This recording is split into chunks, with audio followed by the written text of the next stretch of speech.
want you to consider with us the idea that when you first think a thought, it's general in your approach. It's sort of like in the beginning of your learning of mathematics. It's rather rudimentary or elementary or general even. And the more involved with it you become, the more detailed you become, and the more flexibility you have in the operation of the equations.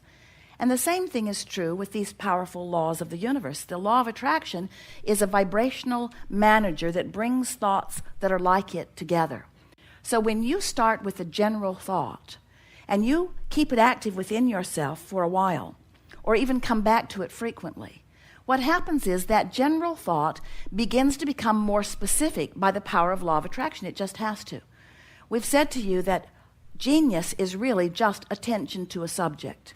Anyone who focuses upon anything will attract more and more and more and more and more information around it, because law of attraction insists that it be that way.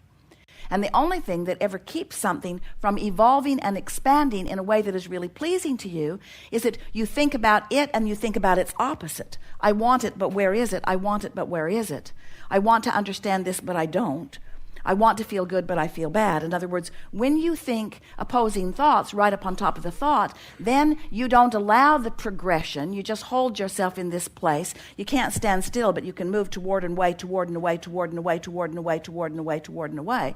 Or really, everything relative to you is moving to you, away from you, to you, away from you, to you, away from you, to you, away from you. The coincidences are happening in response to the vibration that you're offering. So as you decide that you're going to begin focusing, and you're going to begin focusing deliberately, it will go really easily for you if you decide that you will start generally.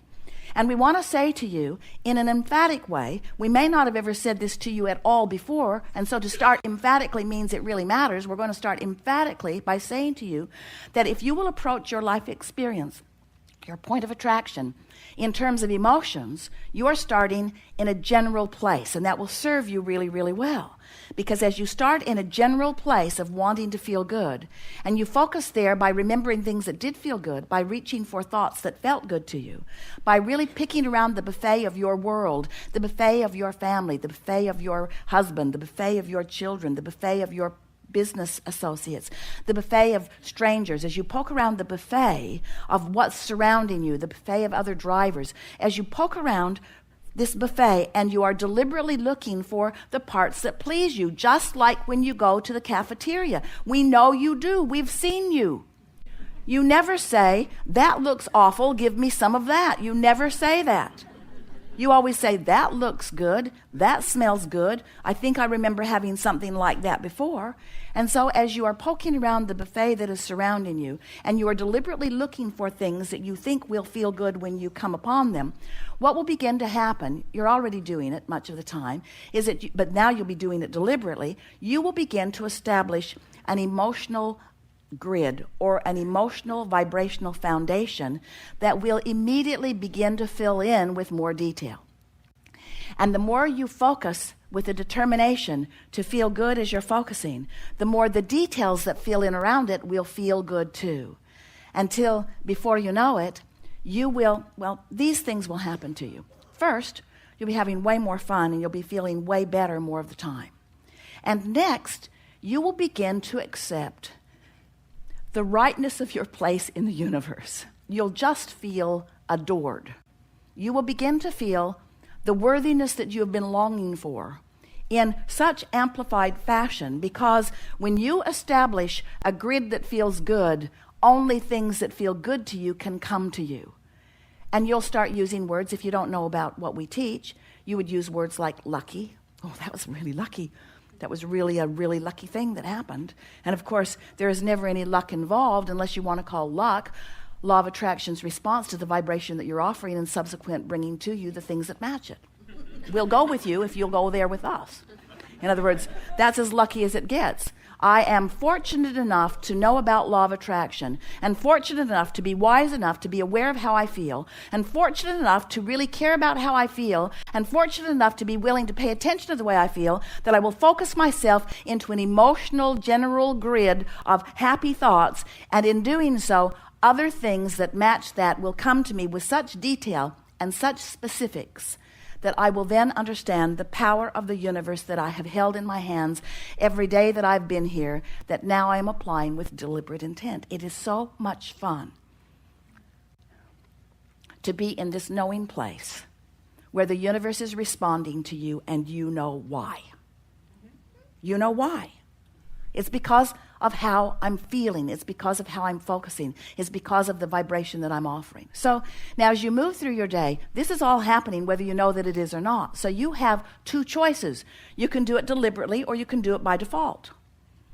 And the way you do it by default is by observing what's going on around you and just responding to what you're observing. We call it sloppy thinking or sloppy observing or the squeaky wheel syndrome, where the squeaky wheel gets your attention and it never feels good when you look there.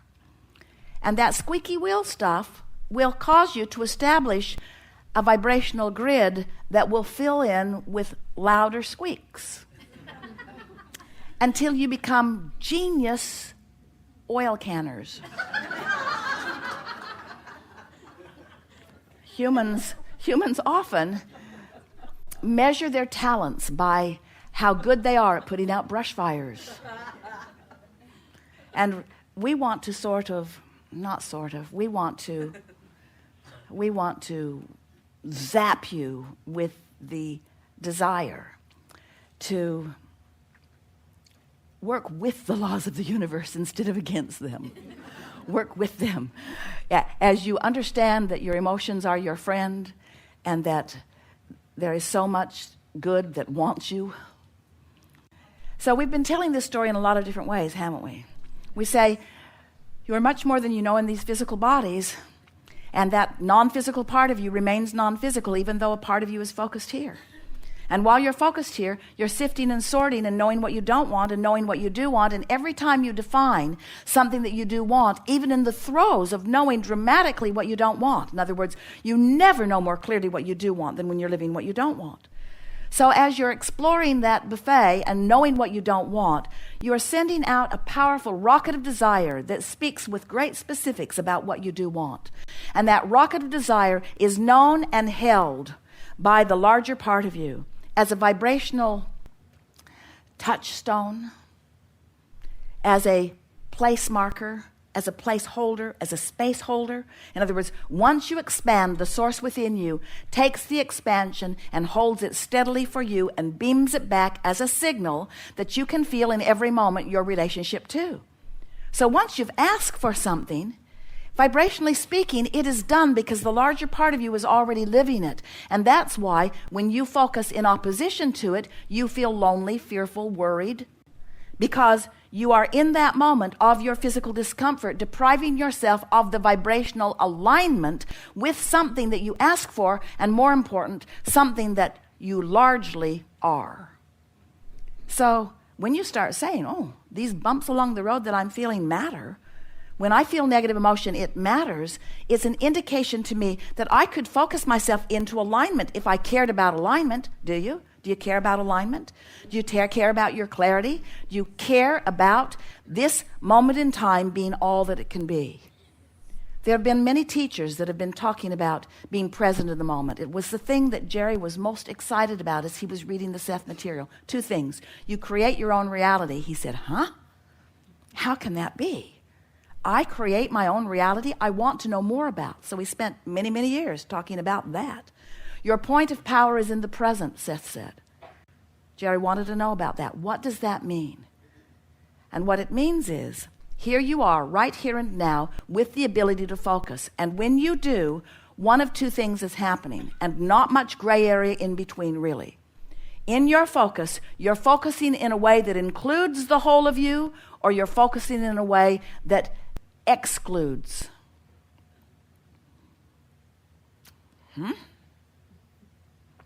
I thought you said that there was no exclusion in this universe. I thought you said that it was all about attraction. Well, it's all about choosing a frequency that will bring something to you. In other words, if you are including who you are, then you are leaving out who you aren't. And if you are including who you aren't, then you're leaving out who you are. In other words, you get to be the vibrational chooser of what you set as your vibrational tone, which then law of attraction responds to, which equals the life experience of this moment in time. You got that, didn't you? It's really fun talking with you, because we can feel that even though we are out here in a new leading edge place, that there's enough that you're hearing that is familiar to you, that even though we're reaching into these new places, you're coming right along easily, because you're tuned into who you are. And when you're tuned into who you are, all of this makes perfect logical sense, doesn't it? You know that you are the creator of your own reality. You know that you are, aren't you? You know that you are. You know that you are. Do you believe that you are a good focuser? Do you want to be a good focuser? So which of those thoughts was a better thought for you to focus on? I am, or I would like to be. Now, if you already are, and you know it, then I am is the better thought for you. It's specific enough. Say that in a different way. It's specific, but you are aligned enough to keep up with it. But if it was more specific than you're ready for, what does it do to you? It enhances doubt rather than belief, doesn't it? So this is the process of bringing yourself into alignment with who you are. You're reaching for the thought of greatest alignment to which you have access right now. Another way of saying that is, you want to find the best feeling thought that you can find and practice it long enough that you learn the steady vibrational grid of that. So let's say you start with something really general, and it feels pretty good because you've stayed in a nice, safe, easy to feel good place. And you focus there, and then law of attraction brings you more things like it until something comes that challenges that belief. What happens to your emotion when something comes that challenges your belief? You feel those bumps on the side of the road. You feel some wariness, you feel some concern, you feel some doubt, you feel some guilt, you feel some self-criticism, you feel something that doesn't feel so good. So then what do you do? What would be the wise thing to do? Do you plow ahead? Do you dig in? Do you condemn your stupidity and make it happen anyway? Do you wrestle it to the ground? Do you try to make them behave even though they clearly have no intention of doing so? Or do you step back into the place as quickly as you can that felt good right before it didn't feel good? Doesn't that seem logical? Now, you could change the subject altogether and you'd feel a little better, but you have to remember you're leaving your grid on every subject right where you last left it. So every time you reintroduce the subject and you take it to a little better feeling place, what you do is you open to more specifics on that subject. And the more specifics you open to, the more powerful your creation. But even more than that, the more specifics you open to while you're in alignment, the more powerful and worthy and loved and blessed you feel. And friends, we've been watching you for a long time, and that's what you're going for. That's what you're looking for. You're looking for it in all the wrong places. You're looking for it with other people. You want their approval. If I can just get this person to appreciate and approve of me, then I can just observe their appreciation and I'm good. As long as they're standing right there approving, but they could go away. And then what? Then you'll spend the next 10 or 15 years condemning them for leaving. Or you could realize that the reason you feel good, the only reason you feel good, the always reason you feel good is because you've found some thought that is in alignment with the greater part of who you are. We are eager to talk with you about anything that is important to you. There is nothing that is off limits. There will be a perfect unfolding. You will see how it goes. There are many of you here with things on your mind and people all around the world who are listening in, and not just listening in, but participating vibrationally. You're going to see, too, that much that you've been thinking about is conversation of this gathering. And for us, we want to say to you that there is no place that we would rather be than present in your moment with all the specifics that you've stirred up that have led to culminations that we have realized and are holding the place marker of, watching you come into alignment with your creation. That rings our bells.